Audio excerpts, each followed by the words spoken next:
Hi, hello, my name's Ollie Bliss and this is my channel Book Draw. For those who don't know, I enjoy looking at queer fiction and occasionally I create images out of it. Today I am looking at libraries and why I love them so much. So I have completely and utterly stolen this from the wonderful Booky Lorra. Please do go check out her channel. I have never thought to kind of just shout out and champion why I love libraries, but just watching her video just gave me such a sense of like joy and unity. I was like, yes, I love libraries too, and I just was wanting to like share in that kind of revelation and share my thoughts about why I like libraries in the same way. So do check out her channel, do check out the video. I'm aware that other people have shouted about all their love for libraries in the past as well. Because I just kind of checked out, I was like, oh, that's a good idea. And it's like, yeah, there's a history of people shouting out about libraries. I want to respond to some of the things that she said in terms of just sharing her love for libraries as well. So one of the first things that she says is that it's free books. And like, yeah, isn't it amazing? You can go in and get a bunch of free books and you can hold on to them. Scary thing about that is, though, you have to give them back and you have to look after them. But as long as you can do that, then you're going to have a win-win situation. When I was a kid, I used it predominantly to read all the book Goosebumps series and also the point horror series, and it was just an amazing place where I could get book after book and I didn't have to spend sort of £3 or £4, I think it was back in those days. And as a kid, that was a lot of money. Like, I didn't have. It's still got like a lot of money incrementally because there is a lot of point horror books out there. I don't even know if they produce them anymore, but like at the time it was a big deal. She also mentioned about audiobooks. I do want to just highlight that you can go and listen to audiobooks. I have listened to audiobooks for free in the last year through my library through BorrowBox.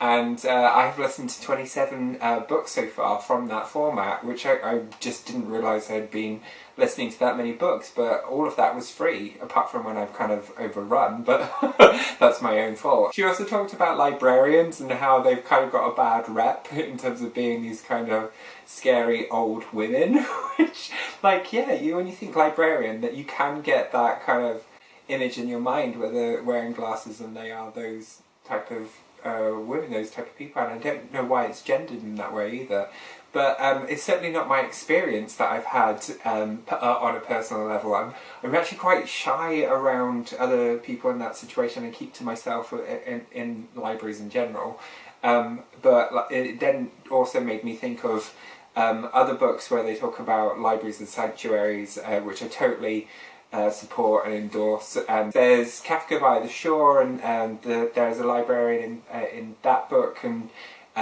they act as a kind of guardian and sanctuary within that book. Likewise, in Let's Talk About Love, the whole environment of a library is a completely safe and wonderful space. And in Magical Creatures, instead of a religious temple, a library is the spiritual home. So, like, it is one of those things that a library can be a home away from home, I think, in a lot of ways. And for me, that certainly is the case. She also mentioned how, like, children can be reluctant readers, and I certainly used the library as a kid more for, like, visual books and to kind of explore science and biology and trees and nature, because it's a bit of kind of a geek on exploring the natural world at that stage and dinosaurs, but that progressed into fiction once I actually got the language skills, I guess, and literacy skills to be able to do those things. She also mentioned recommendation stamps. I think they're amazing. Like, you get all sorts of books which you would just never come across. It's exactly the same reason as why I love Booktube, in terms of you just get access to a lot of different books and different insight.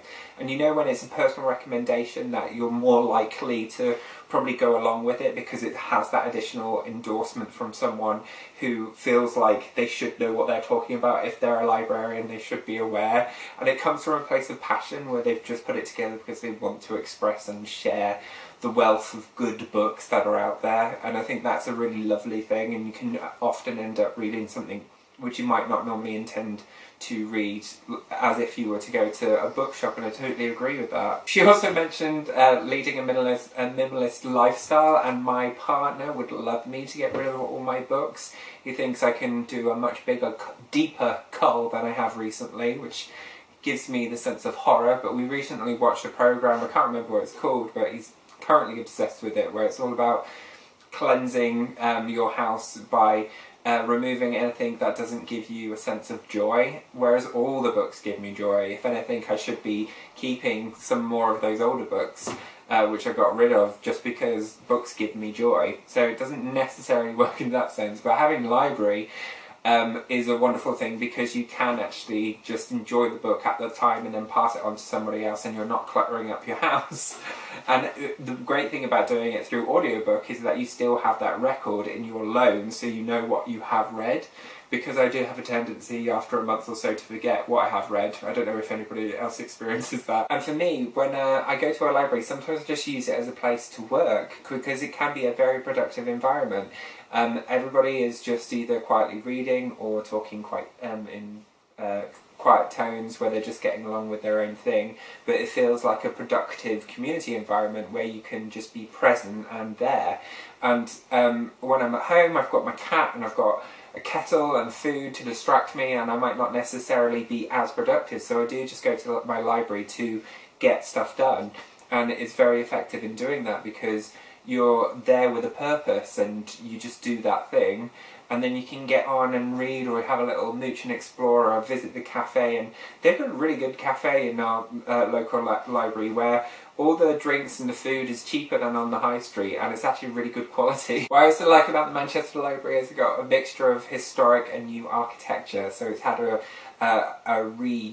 structure in terms of the way it presents itself, and it's now got all these kind of big digital screens and stuff, but and these nice big glass lifts, but it's also got this deep, rich old history within it as well, and it's got this beautiful space where it's kind of that really quintessentially English vibe of these old tables which have been stained, and it's this big circular space. It's really, really lovely. Also, I don't know if people always know this about local libraries, but libraries have archives, and our local library has local history, but it also has an LGBT archive in itself, and there's a lot of really interesting stuff, particularly from around the 1980s, which has started to be collected, and I think it was all like donated through the LGF Foundation, I think, at the time. And so it's nice to find a place which holds those two special things in my heart, in terms of my passion for books and literature, but also for queer history as well. They had everything playing actually in the library at one stage. They've had a drag queen symposium one time. They have also had wand-making exercises with Harry Potter type vibes. And now, more recently, they're exhibiting artworks from Leonardo da Vinci. So it's a great space for a lot of weird and wacky and wonderful things, and it draws in just a real mishmash of people, but in a really safe and inclusive way. So that's my response video to the wonderful Booky Lorra. Go check her out, and also my additional reasons why I love libraries. If you love libraries, please tell me down in the comments below, or send me a link to where you have chatted yourself about why you love libraries. Yes, celebrate libraries for a second and actually tell each other all the wonderful things that they provide. Because I think that they are a really enriching and wonderful part of our culture and our society, which is international. But I do definitely recognise that, particularly in the West and in the UK, we have some really good quality libraries which are publicly available to everyone. Okay, this is enough for me for now. Take care. Alright, bye!